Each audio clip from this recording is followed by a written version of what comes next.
All right, everybody. Welcome to another episode of Go With The Flow. I'm your host, Folarin Okulaja, here with another very special guest. An episode that I love doing because I think this is my second or third time where I've done this, where my guest has had a show that I've come on, and then they come and do the reverse episode. But we got Camryn on the show. Hi, Welcome. everyone. But before we get to you, like, subscribe, tell a friend to tell a friend to tell a friend, all those little things that will help the podcast grow, which you appreciate as a fellow podcaster. Absolutely. I get it. I'm always thinking about stealing that tagline. Yeah. I mean, it's not, I didn't trademark it. Phil, please feel free to use it. Just don't put it on t-shirts. I want to do that one day. I got you. I respect it. But like I just mentioned, you actually first, before we even get into your show, just tell the people who you are, whatever general intro you would like the people to know. And actually, sorry, now I'm just rambling, but this is my first time doing an episode with the guest on the couch with me. And so I'm just, Doesn't it feel intimate? It does. This is new to me, but I'm enjoying it so far. Let's go. Yeah, look at him moving away. Like, I'm so loving this. No, I was getting comfortable. I was about to, it's okay. Got you. Okay, wait. Also, I should have asked you this before it started. Is it this camera or this camera? That's a good question. It is 3? 3? Is it?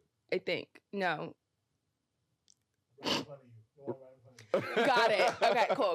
That'll do it. Awesome. All right. Well, hello, everyone. My name is Camryn. I go by Camryn Sinclair. A little bit about me. I moved to New York City a little less than 2 years ago. I'm in marketing, and I also have been into social media since college. I started posting, I want to say my junior year of college, and it was just like tips and tricks. Being a college student, how to get internships, how to become a marketing girly like myself. And I think like yapping so much on TikTok made me interested in long form content. So I got into YouTube, and then fast forward, I got into podcasting.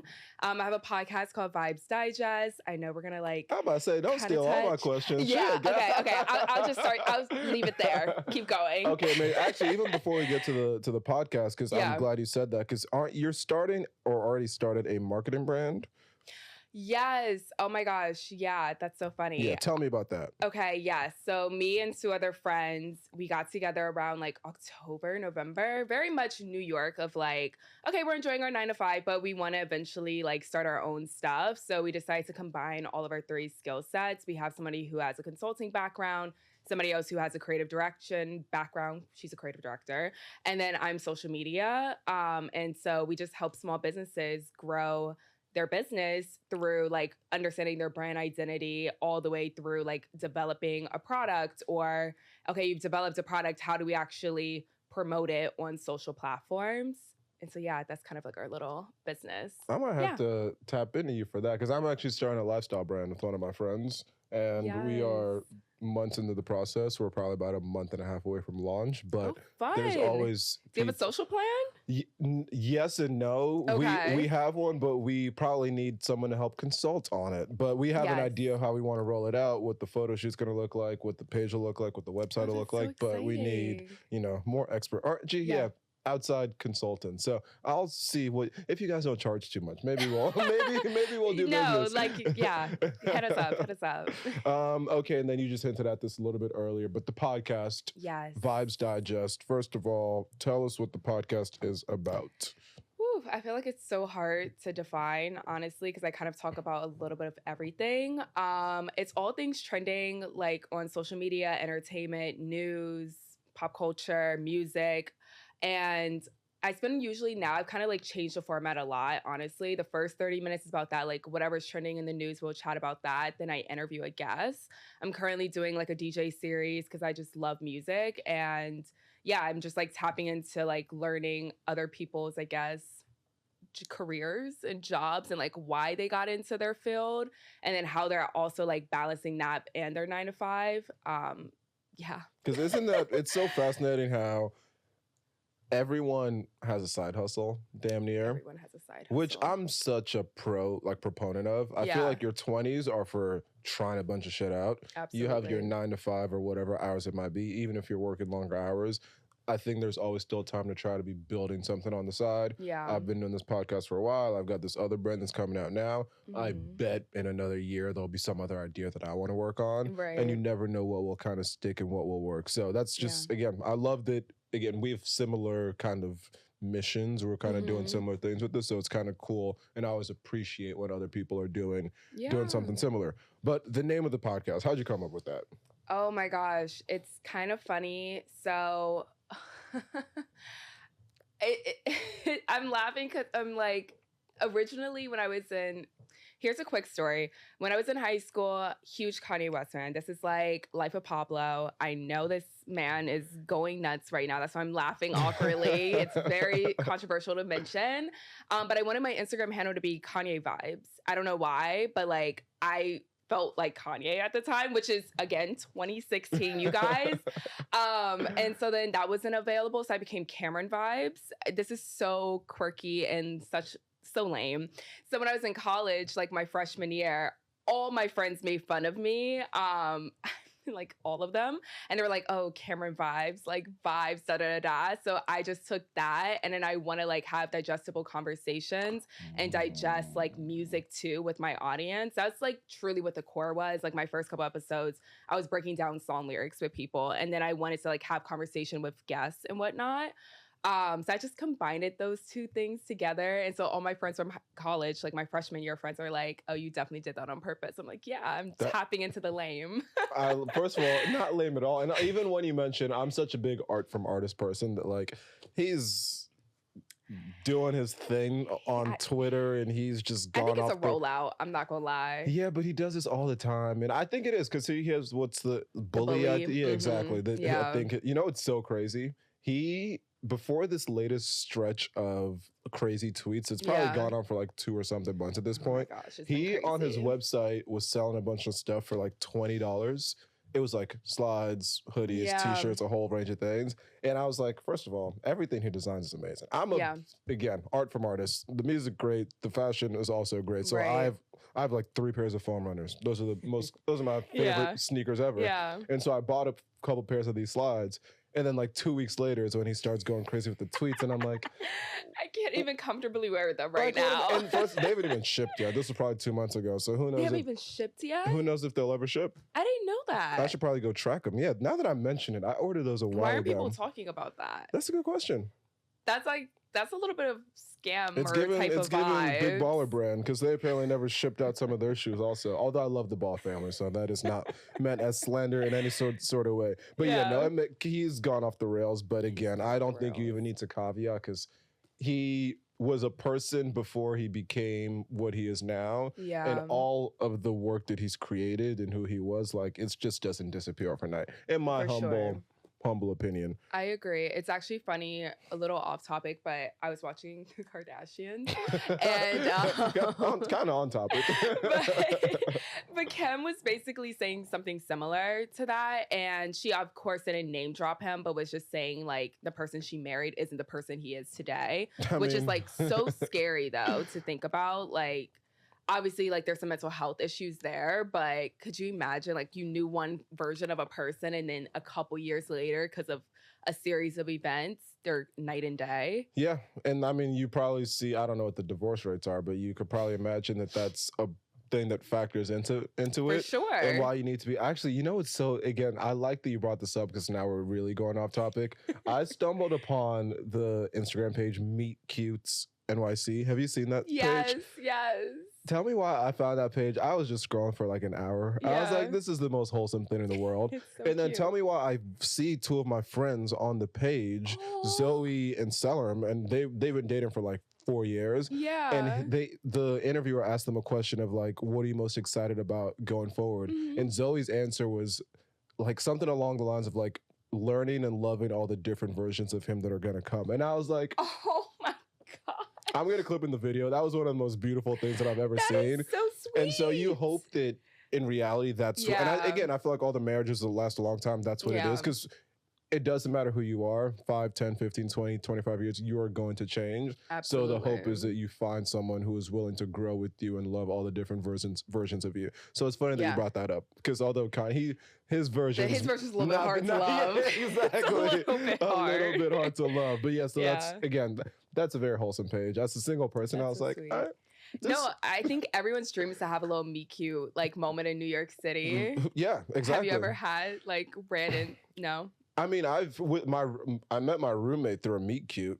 Aw. It's not a romantic thing, it's a friendship thing. But we met in Yeah. Target. Grant and I met in Target. Wait, really? I didn't know that. Literally in Target. It was the second to last day of our internship, summer of 2021. Stop. We were both interning at Goldman. Yeah. We were across the street at the Target in Tribeca. Yeah. Buying thank you cards because that's what you did. Both of us are teams. That was like the tradition. And I was looking and I was dressed in button downs and a slack. And I look up and I see another handsome young black gentleman. And I'm looking and I look at him and then I look and then I look back and I go, This is so cute. and I go, thank you cards. He was like, yeah. Now That's so Grant. now that was Grant. Now he's one of my best friends, my roommate. Like, and we talk about this all the time. Life works in the funniest ways. That's the butterfly effect. If I didn't walk into that Target at that time, if I was even 2 minutes later, the way my life would be, both our lives would be different. Yeah. It's crazy That's how so the world works. So amazing.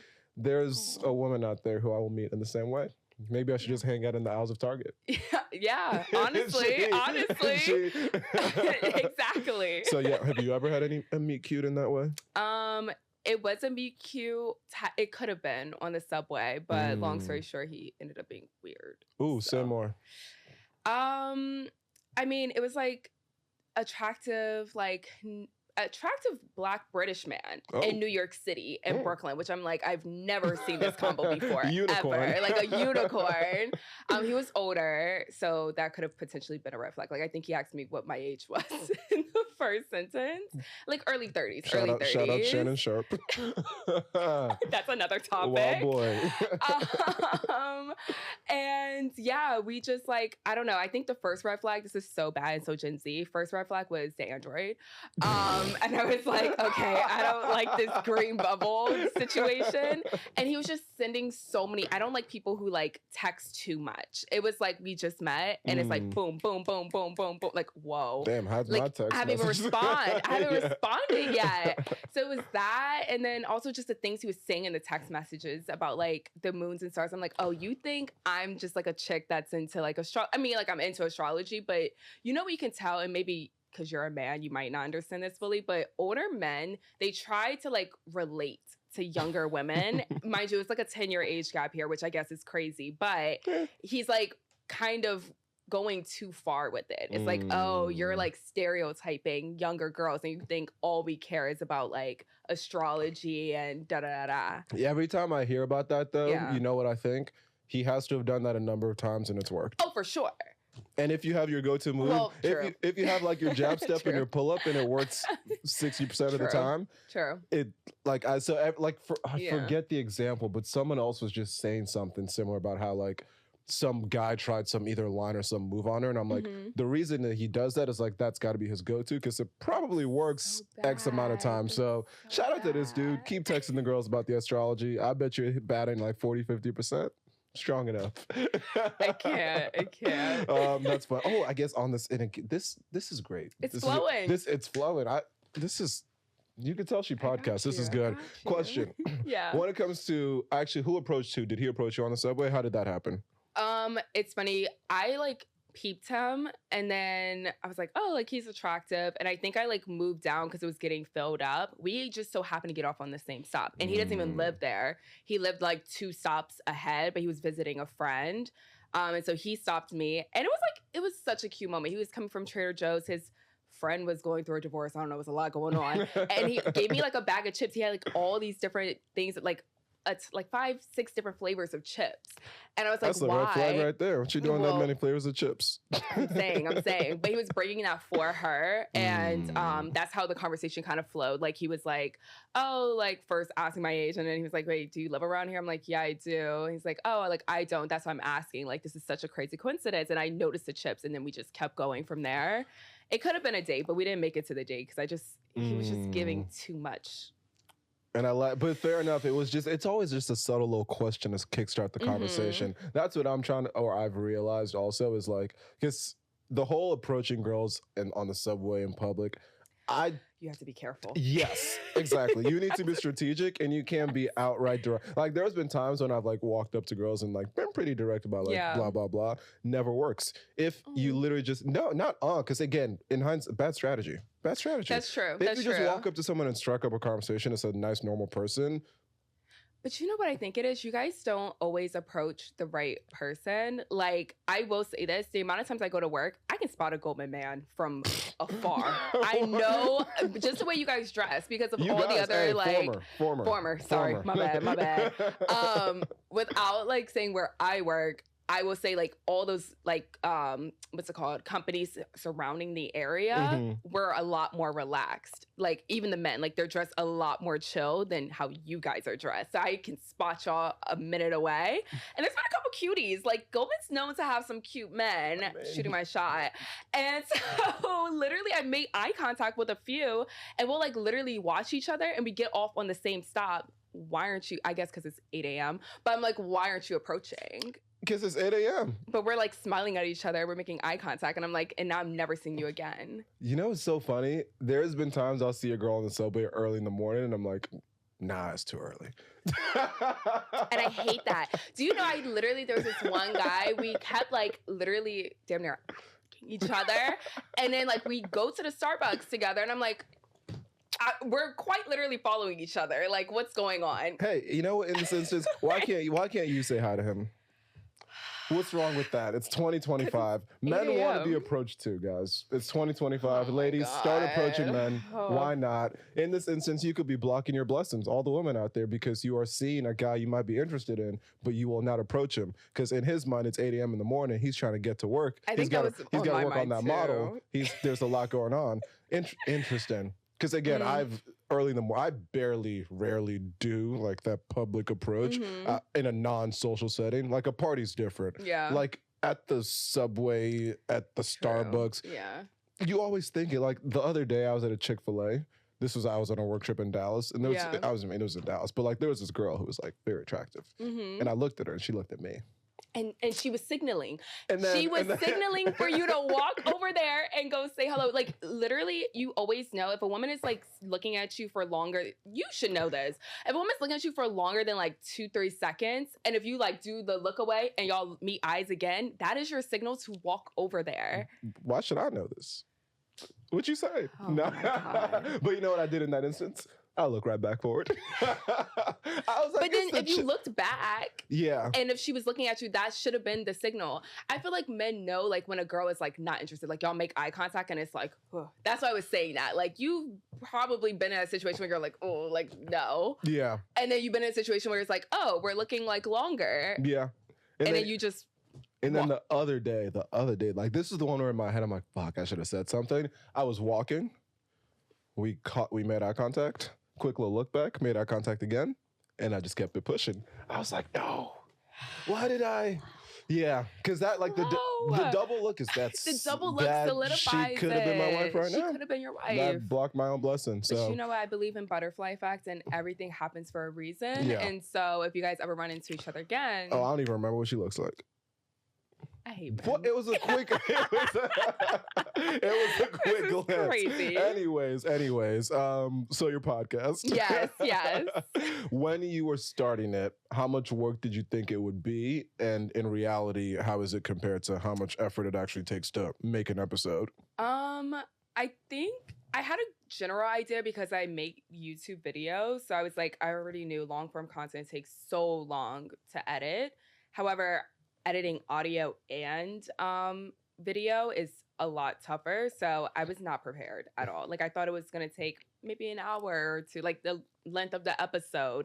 Then you realize, oh, I'm done with audio. Now I got to go to video. Then I got to make some social clips. Like, it's a lot of work. It's a lot of work. Yeah. And people definitely do not appreciate just how much work it is. They don't. Which is why, I mean, I always will like underplay. Depends on who's asking. I will sometimes underplay it. Like if I'm, job interview. Like, I got asked about it in a job interview, and they're like, "Oh, you podcast?" And I was like, "Yeah." And they were like, "How much time does that take?" I was like, "Oh yeah, that's when you're like." I was like, "No time at all. No time at all. Record 1 hour on the weekend, and then I edit everything. I pre-edit everything on the weekend. Exactly. Yeah. But in reality, no. There's times when, especially if I'm not on top of my shit, every night I'm having to like sit for a bit and like make clips and make sure there's content coming out every day. It's a grind. You know, it's funny. I actually started recording here strictly because I was finding myself not being, what's the right word? Not accountable. I wasn't being, what am I trying to think of? I don't know. Okay, I always have these brain farts, but basically I was waiting last minute. I was procrastinating. And so I was recording my episodes literally when my roommate would like go to sleep, and it would be 1, 2 a.m. And then I was trying to upload by a certain time. And so I would just like edit, and I was pulling an all-nighter. And so booking and paying for something, it's almost like workout classes, right?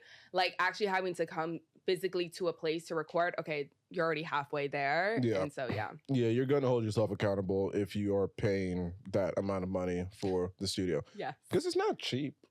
I mean, everyone has different budgets, but it adds up quickly. It does add up quickly. Which, speaking of which, WTF Media Studios. I've been recording here for 3 years. I need some sort of discount. I was gonna say, or a package of some. We spoke about this. Like, yes. They should have like either a punch card or like a membership. I'm down for a membership, like a Soho House type of membership, and it could honestly expand even down to like community engagement, like other content creators get to mix and mix. Exactly. Oh, wow. It could literally be a membership. Alex Weezy, you're welcome.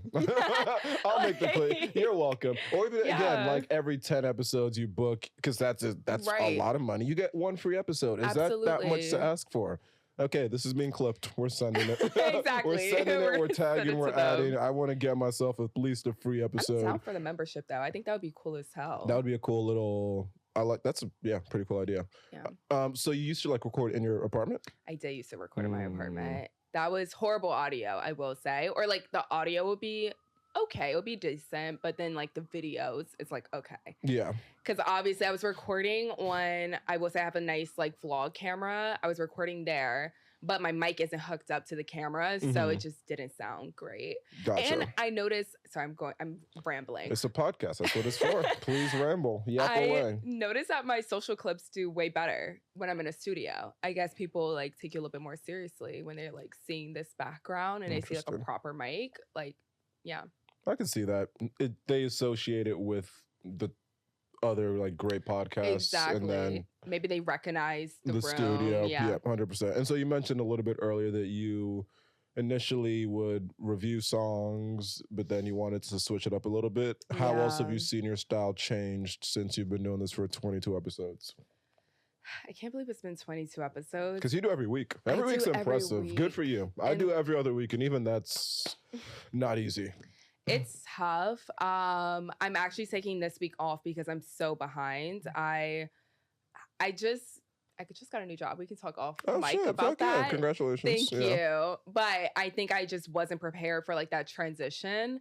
And so I just had to take this week off because my last guest, shout out to Tony Handsome, he was nuts, but he was like cursing so much that I have to like bleep so much out. Like it was, and he also said some things that like publicly couldn't be out there because he's just too connected. And so I just still have not been able to like edit that and post it on YouTube. And he has people DMing him asking for it. I'm like, I'm missing an opportunity. So I'm taking this week off. And then I also want to like, not rebrand, but I want to go back to what it was originally about. And I want it to be a little bit more educational when it comes to like music. Like I really enjoy breaking down like song lyrics or maybe providing some like historical context to like different artists. I want to provide that. When it comes to the DJs, I think the perfect guest I've had so far has been Rose God. When I like mention a trending topic, we talked about Sierra, but then she provided the audience like a ton of background on what it's like working with a label when you're a legacy artist, you know, and like how they don't always back you. So just like trying to find that balance of like entertainment, but also educational. So you mean I wasn't the perfect guest you've had on? You know what I will say too, though? Layup for that. Before you, no, actually, you're the first guest to actually be comfortable to disagree with me, and I have referenced you to so many other guests. I'm like, I loved it, and our clips did really well, and honestly, our audio did really well too. It's only been you and Tony that have honestly been comfortable. Yeah, that to like disagree with me. I'm like, that's what potting is about. Like, you don't have to say agree on if you everything, don't actually agree with what I'm saying. Yeah, I think it's just in my nature to not. I'm not like a what's the word? Contrarian by any means, but I also just like will say what I feel. Yeah. Which I think is something I people appreciate appreciate that. about me. Yeah. It was such a good pod too. It I agree. flowed very well. Maybe we just like do a joint podcast one day. Save some money. Well, exactly. Or even one day, because Or again, just like a supper one, yeah. or because ideally one day again, I can be leaning fully into this. In a perfect world, I have multiple podcasts on different topics. Like I could do a sports one, I could do this one, I could do that one. You think of again, Barstool. They're a good example of like their talent will do a few different podcasts about different topics. So in my mind, I can get to that point one day, and who knows? Maybe we're co-hosting a podcast together. Maybe Black Effect will sign us one day. You got to manifest. Just, like, why not? Right, Throw shit in the air. Like, Why not? Why not? I'm a existence. big believer in your thoughts become things. Put things out there, and they will happen. Power of the tongue. Before we get to some of the few fun topics that I have lined up. Yeah. What 2 questions? Dream podcast guest. Actually, I'll do that one first. Dream podcast guest. Dream podcast guest. You know what's? Oh gosh, I think I would love Wheezy. Honestly, I'm a huge fan of Wheezy's podcast in general. That's like I really found out about this studio too. But I'm a huge fan of Wheezy in general as like a businesswoman. And I've been like taking a big chunk of inspo from her recently, because she just has this whole like mindset of she'll think of an idea and be like, damn, I wish this was a thing, and then she'll just make it. What's the Trap House? Is that? Yes. Love that Pilates studio. Shout out to Jeff. He's also a great instructor. Or he's a director of like all their exercise and workout classes. But yeah, just like hearing how that story came about, hearing how her and Alex even created this studio. Just like she's really good at finding a need, and then also like keeping Black people in mind. I love that too. Yeah, shout out. What Horrible Decisions, now Decisions. The whole rebrand. Funny enough, I met her in LA one time. Really? So random. Life works in the funniest ways. This was Memorial Day weekend 2023 or 4. Yeah. It was a few of us in LA. Shout out Grant. Grant was there. And we were just like at this, I guess it was a club. It was like a rooftop like club thing. Cute. And I'm like standing by the bar. Now it's to my left. And I was like, you see her. And I was like, I recognize this person. I look away and I'm like, wait a second, that's Weezy. And she was with a guy on a date, I guess, whatever. But I was like, nah, I gotta say what's up. So like, I literally was just like, big fan. I recorded in your in your studio, blah blah blah. Because I'm such a big proponent of if you see someone and you appreciate what they do, go let them know. Yeah. I wasn't gonna like ask for a picture because like I didn't need one, but it was more of a just, I love what you're doing, and I want to let you know that. Because even when people do that for me, I'm always like, I appreciate it. It keeps you going. It keeps you going. I had this random woman DM me the other day, and she is like 140K followers. She seems like I looked her up. She's like pretty impressive, and she was like, "Oh, like your podcast is dope. Like keep it up." And I was like, "You mean it?" And that keeps sweet. you going. Like when Charlamagne reposted my clip, obviously that was like battering my pack for another 50 episodes. Exactly. So again, give people their flowers while they can still smell them is the long and short of it. Like if there's people doing cool things, definitely let them know. But okay, now to get into some topics. Yes. The trending ones. The first one that, I have to admit to myself, I stereotyped you. Okay. I had this topic on the page and I fully deleted. That was the last thing I did before you walked in. I deleted it because I was like, she's not going to want to have this sports conversation. And then I list the list of topics we're going to talk about. And she says, I'm surprised you don't have X topic on there. X topic being Shedeur Sanders being blackballed by the NFL. What is going on there? Take it away. Yeah, it's funny. I'm very familiar with like the Sanders family specifically because of my father. Like he's a huge fan, and even like what they do media wise, like he actually provides a lot of their quotes to me when I'm like, ugh, like I worked so hard on this YouTube video, so hard on this TikTok, and it did nothing. And like he'll quote like one of the sons, and I'm like, okay, like they're very motivating. I actually met Dion Jr. recently too when I was in Dallas. Super random. Didn't even realize that was him, but. Anyway, about this family, I have come to realize how much people truly still like Deion Sanders. And I just don't know why and what it is. Like, he was an amazing football player, right? But like to still hate somebody decades later is insanity to me. I also feel like it's important for people to realize this, and I don't know if Twitter realizes this, that quarterbacks typically aren't first round picks anyway. Or aren't. Aren't. They are not. Like, usually, like, the top, I just had a list of this too. The top quarterbacks, they never were first round picks. Like, they're usually like second round, maybe third round, right? Tom Brady, I just found out he was a 6th round pick. He was awful. Like, okay, he was. Okay, he I'll give my wasn't- perspective. Okay, he wasn't awful, but he was slow. He wasn't like in shape at all. Like, he wasn't a solid pick in the beginning. There's like a whole bunch of other ones. It's gonna take a while for me to pull up the tweet of like all the different quarterbacks. But what I would say is, like, obviously we didn't think he was gonna be first round, or like some people did. Folks were saying like he was gonna be a top 10 pick. But we didn't think he was gonna be the first quarterback to be selected. However, for him to have like a bunch of people, I'm watching clips of other football players missing throws, like literally like what's going on, and they're getting selected over him. It's like, oh, you guys are being intentional. Yeah. Something else I want to say is I hate the rhetoric of like, oh, he's what's it called? They're trying to humble him. Like, he needs to be humbled. First of all, I think that's so disgusting to say that like a confident Black man needs to be humbled. I hate that with my whole passion. I hate when people call like successful, smart, intelligent, but just like also successful, talented Black men cocky for just being confident in their craft. I hate that with a passion. But also, this is not humbling. They're trying to humiliate him, and that is very clear. Did you see that they tried to prank call him? I did. And did you hear that like that phone number only coaches have because he knew that could be a possibility? Wow. So there's some inside job there. It's wow. A bunch of things you said that I fully agree with, and I'll start with where you ended, is that word humiliate, which is clearly what they're trying to do to him.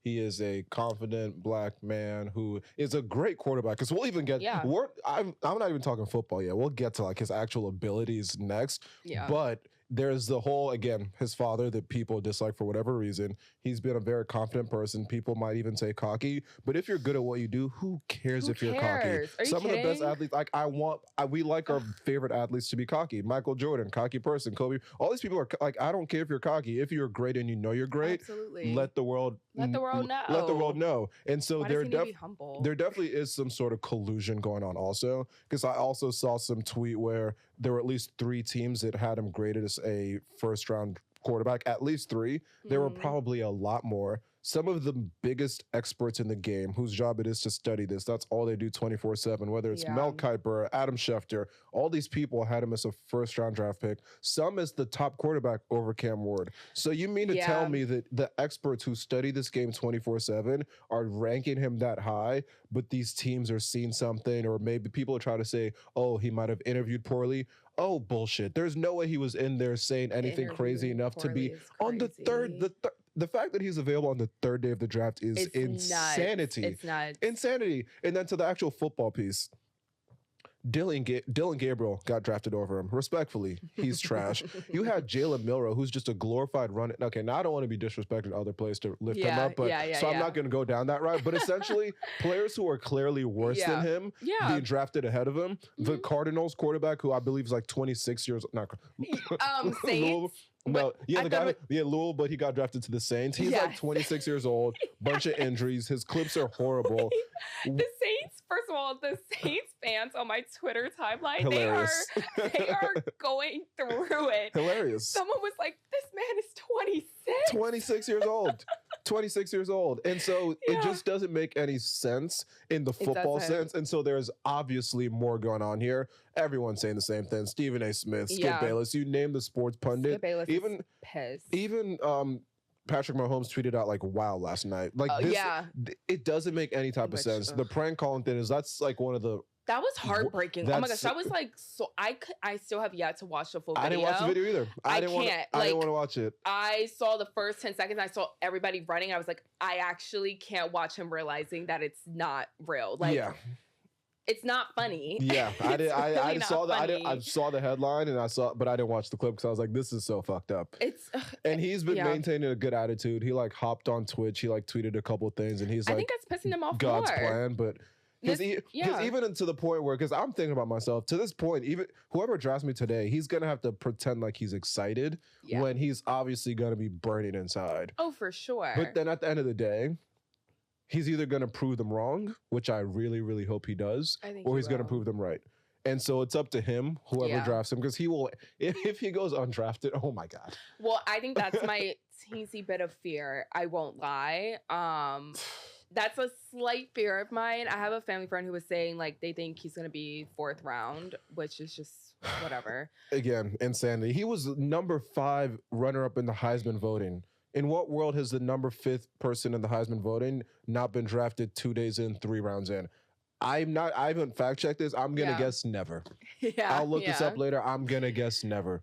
Insane. It's insane. And then to push back on what you said earlier, that quarterback point, the best quarterbacks go in the first round. Tom Brady is an anomaly, which is why I'm curious to see the list that you had. Okay, I found the list. Okay, well, these aren't the top, but Jalen Hurts was 2nd round. We knew that. Yes. Kirk Cousins isn't a good example. Because for everyone you can say, I could have like 4. But Russell Wilson, round 3. Okay. I feel like that's a pretty good. Dak, round 4. I think the thing about football is, yes, so much talent is discovered in the later rounds. But if you want to go Patrick Mahomes, Josh Allen, Lamar Jackson, Trevor, but even Lamar Jackson, it was crazy. He was picked number 32, which was way too late. But if you go down the list, again, I'm saying all this without fact checking. I'm going to guess of the 32 starting quarterbacks, half were drafted in the first round. Okay, that's okay. So yes, it definitely does happen. We would have to fact check. You would definitely have to fact check that because I have no clue, to be honest. Yeah. But I will say one thing about quarterbacks: their career is probably the longest standing out of every other player, and so I feel like that's why they're just. I mean, not many teams need a quarterback right now either because we still got freaking what's it called, Russell Wilson. Yeah, Tom Brady only retired 3 years ago. Exactly, they Aaron go Rodgers into is their 40s. Still playing with medicine and technology. They're playing much later now. LeBron's 38, different sport, but so yeah, I think most of the best quarterbacks now at this point are being drafted in the first round, but because of football and how many rounds there are and how hard it is to discover talent, sometimes yes, there are some good quarterbacks that will get drafted in the couple rounds on, but feel free to fact check me. Now I'm gonna there's so much I'm gonna look up because I'm pretty confident that the best guys are going early. It depends on the year and it depends on the need for each team. 100%. Like again, I just don't think a lot of teams right now need a quarterback because we have so many phenomenal quarterbacks in play. So it's like, imagine if he did go, I wouldn't want to be drafted to the Chiefs. Like I'm not gonna get any playing time, you know. And so they're more worried about like the linemen and the tight ends and But I love that we're having this sports conversation. This is amazing because at the same time though. And I've said this beforehand, I don't think any rookie quarterback should start. Really? Any. And I know Jalen Daniels had a great year last year. My man, Jaden Daniels, says otherwise. I know Jaden Daniels had a great last year. I know who's the Houston Texans quarterback? Well, CJ Stroud, I know he had a great. I know all these things happen. But historically, all the best quarterbacks, you would draft them, you'd sit them a year or two, have them be behind some great player, or not even just a good veteran to shadow them, let them get some reps in over a 2-year period, learn the playbook, and then you put them in. That's why so many crash out so quickly, because they get put in bad situations, they start quickly, and then all of a sudden you're back up and you're trying to make your way back to a starter. You look at Patrick Mahomes. He got drafted behind Alex Smith. They sat him for a year or two, and then he was able to develop, and now he's the best quarterback. I am the worst with names. That's a phenomenal point because that happened to our previous Commanders quarterback. We were so hyped. We got a black quarterback and he Robert Griffin III? No. After RG3. It was oh my gosh. I actually think he might have passed away. I'm gonna look up that name.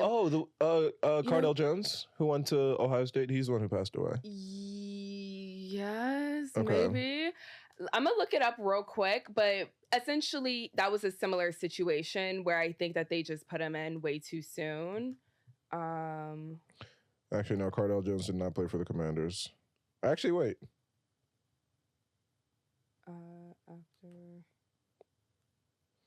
Yeah, now I want to know who you're talking about. Was it Alex?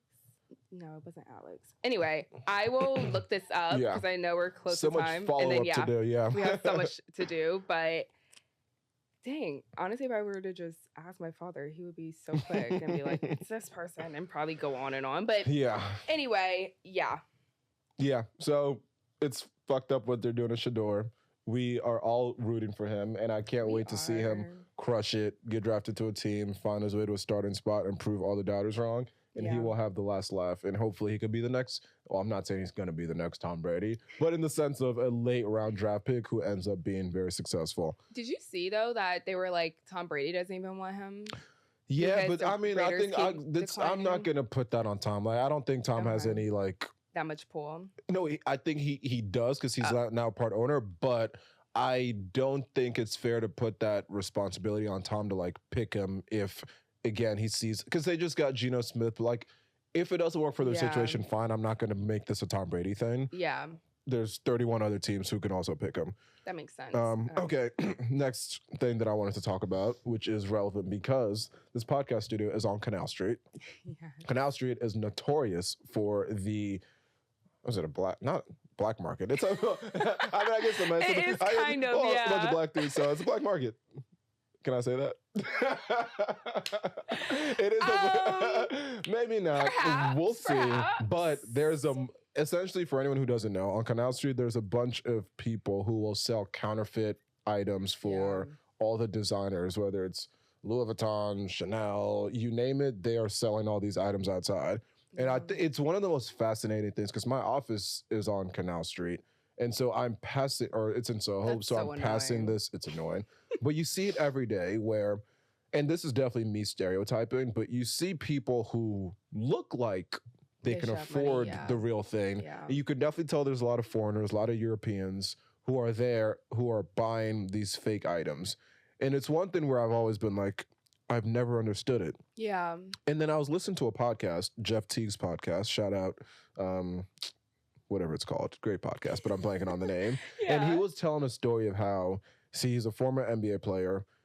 They had a preseason trip to China, and on the trip, the owner's wife was buying a bunch of fake designer items. Again, owner's wife, billionaire's wife, multi-billionaire. To own a sports team, you need to be a multi-billionaire. Yeah. So she can clearly afford it, and she was doing that. And then I was I was having a conversation with someone in the fashion industry who also was like, oh yeah, like people who can afford it and a lot of rich people also like mix in some of the fake stuff with the real stuff. Definitely. And so I was just kind of, again, it's a very fascinating trend. yeah. And so I'm curious about your perspective on when it comes to whether people trying to do it for appearances, blah, blah, blah. yeah.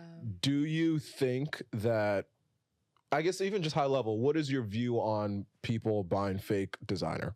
I'll keep it high level. High level, I'm not a fan of it, but I'm not a fan of it because I was always raised in a mindset of like save your money to buy the real thing because it would be more fulfilling. Like that's something my father has always taught me. Even, and of course it wasn't like Chanel bags that we were thinking about, but maybe it was like Jordans or, you know, like a really nice like outfit, right?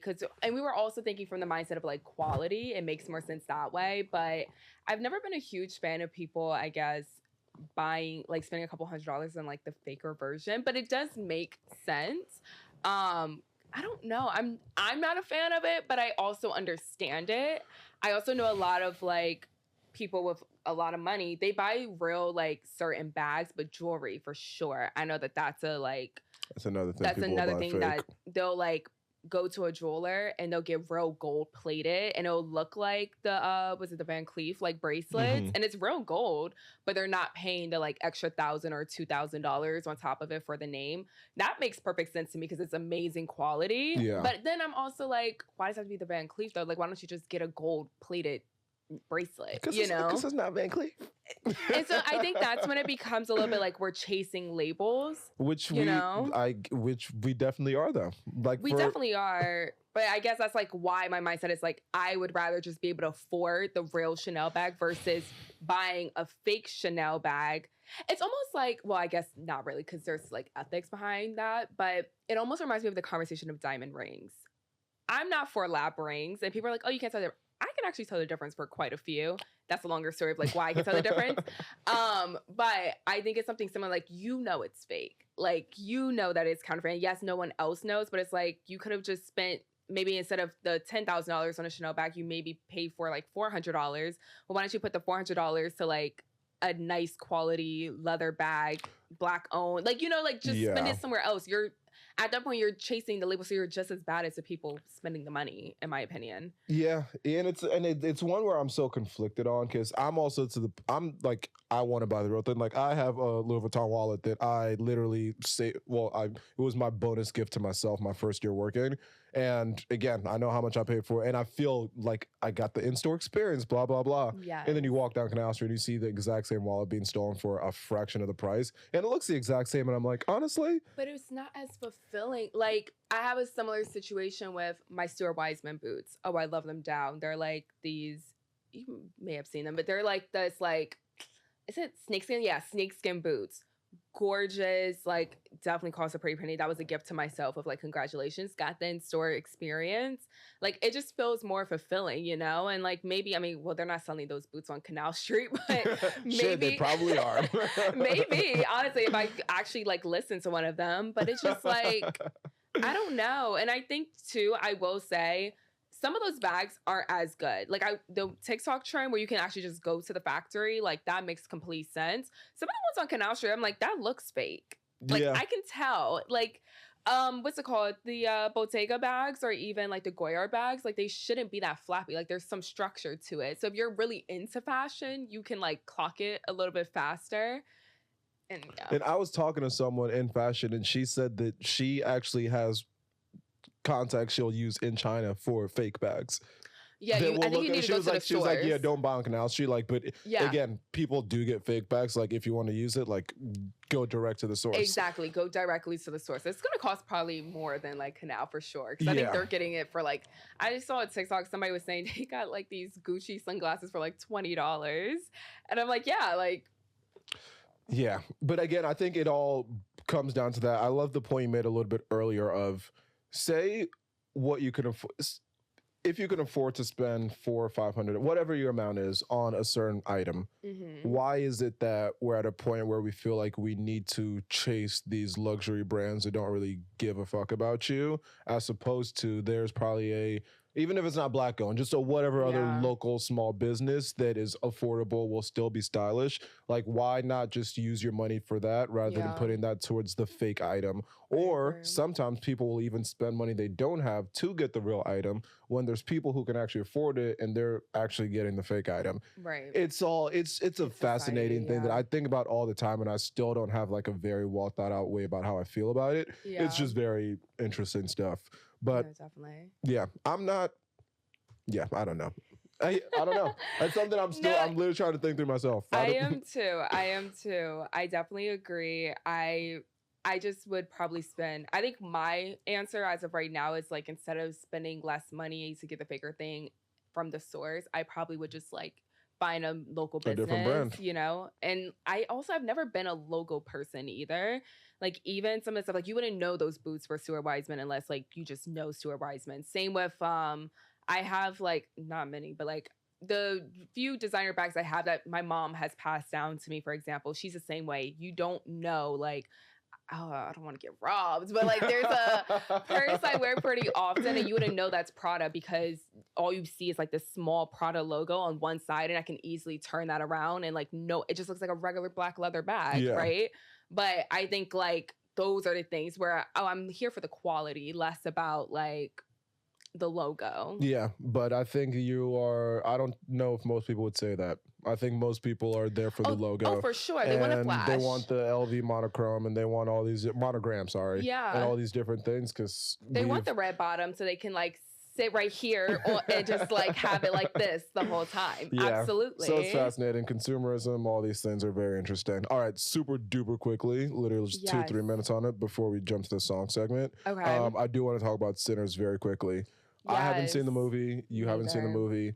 But I literally said this beforehand, and one of my friends, because I haven't seen a movie be promoted like this by the everyday person. The amount of people who are like, 10 out of 10 movie, you must see, life-changing. Yeah. I literally had to text one of my friends, are you being paid to promote this movie in this way? Not because I don't think it's good, and I do not want to go see it, so the promotion is very much so working. But I just, again, don't remember the last time I've seen the people really gather around a movie like this. I think his first major movie, Black Panther.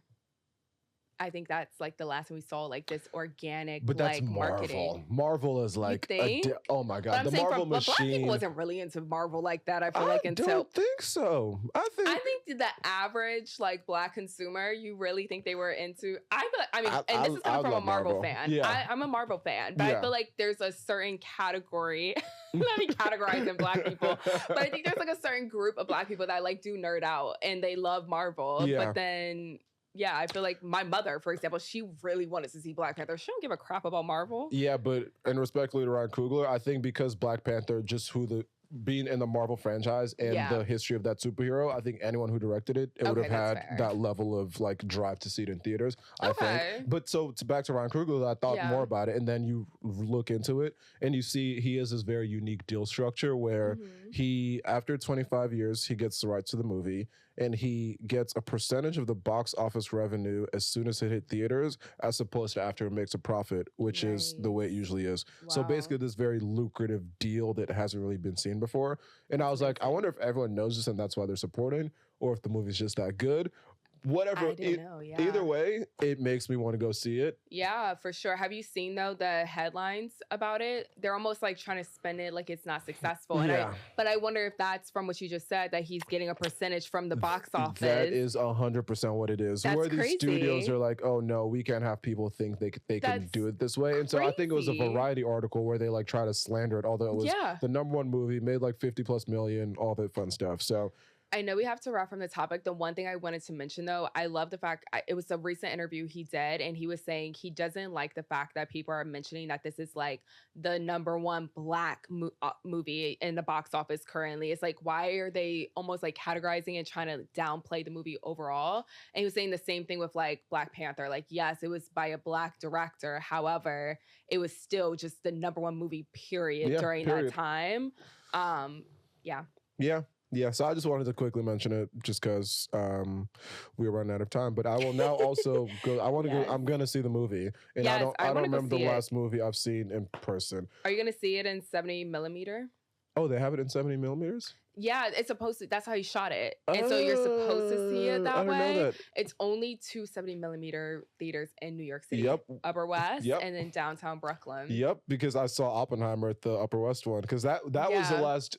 Barbenheimer was the last movie like experience where I was like, I need to see both of these in theater. Yeah. And so like, we don't have time for that movie conversation, but it is what it is. Okay. First of all, great episode. Yes. I think I might have found a co-host potentially. But music identity segment, I think, is what I'm now calling the segment. I have my guests come with 5 songs that describe who they are as a person, open to interpretation. Can you say the song and say the reason you chose it? Okay, I'll try to do this very quickly. So #1 was Golden by Jill Scott. Just because I feel like currently, exactly what she says, she's living her life like it's golden. And it's like, it almost feels like the theme song to my life right now. Very positive. 2, Super Rich Kids by Frank Ocean. The reason why I did this one, it just reminded me of my high school. Less about like me as a person and more so about like my experience growing up. And then Closer, #3 by, I want to pronounce this correctly, Guapale, I think is how you say it. But that's my manifestation song when I just like briefly mentioned that I got a new role. And that was like the song I was constantly playing whenever I felt like anxious about the interview stages. #4, Feeling Myself by Nicki and Beyonce. And my whole like sentence for this was, I feel like the older I get, the more confident I'm becoming. So yeah, feeling that song more. And then this is a recent love, Florida Baby by Isaiah Falls. Yeah, that's like another one that I'm kind of relating to a little bit. So I love that. There we go. Nice and concise. I'll tell people to run through it. They'll be telling stories. I'm like, God, no, I'm kidding. But no, that's it. That's the episode. Love the list. Love the conversation. I feel like that was very organic. No, it was so organic. Do you have any final words for the people? Tell them where to find you. Tell them all that fun stuff. Yes. You can find like my personal Instagram, TikTok at Camryn St. Clair, but then follow the podcast. Follow the pod. Vibes Digest. Vibes Digest. VIBESDIGEST on Spotify, Apple, YouTube, and then also like on Instagram it's Vibes Digest Pod, but on TikTok it's just Vibes Digest. So yeah, That's where you can find me. There you have it. Yay. Great episode. Great vibes. See what I did there? Yeah, it flowed so well. But no, this is really fun. I appreciate you coming on. Thanks for having me. This has been another episode of Go With The Flow. Thank you for listening.